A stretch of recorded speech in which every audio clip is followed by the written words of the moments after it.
Et là, on va passer à la séance des sciences. Et durant cette séance-là, on va voir comment les animaux peuvent s'occuper de nous.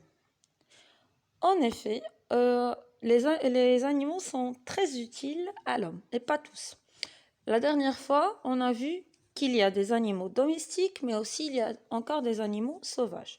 Mais à l'origine, c'est-à-dire ça fait très longtemps, tous les animaux étaient sauvages. C'est-à-dire que tous les animaux étaient un petit peu dangereux. Et quand on dit sauvage, c'est comme les tigres, les ours, les lions, les loups, les crocodiles aussi.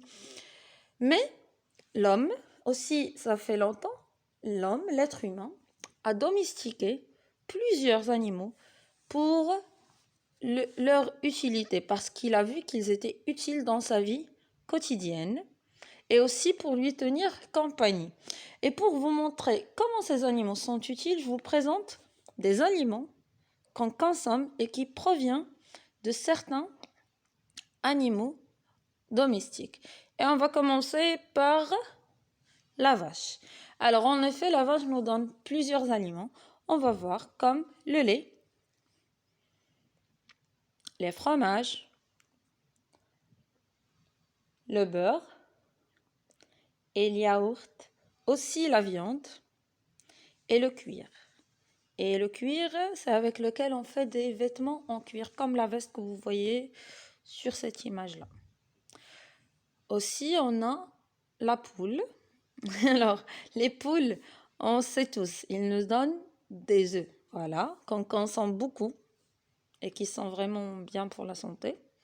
Aussi, la viande du poulet, voilà.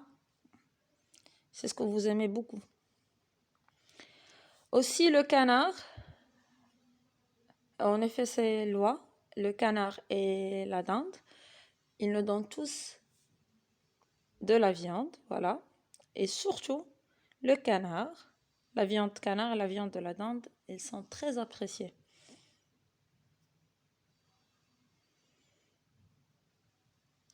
Le mouton et la brebis. Alors, qu'est-ce qui provient du mouton et de la brebis?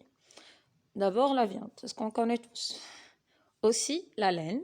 Alors, on prend la laine pour faire des vêtements comme les tricots. Et aussi, du fromage et du lait, même que je sais que c'est un petit peu bizarre, mais aussi, on consomme du fromage de brebis, aussi le lait de la brebis. Et pour tout ce qui est compagnie et garde, on a les chiens et les chats. Alors, en effet, les chats et les chiens sont des très bons animaux de compagnie. Aussi, il y a les lapins. Et pour tout ce qui est garde, le chien, c'est un bon animal de garde et de compagnie. Comme vous le voyez, il accompagne des... C'est un animal d'accompagnement pour les gens handicapés, aussi pour les gens aveugles. C'était tout. Je vous laisse avec les exercices et à bientôt.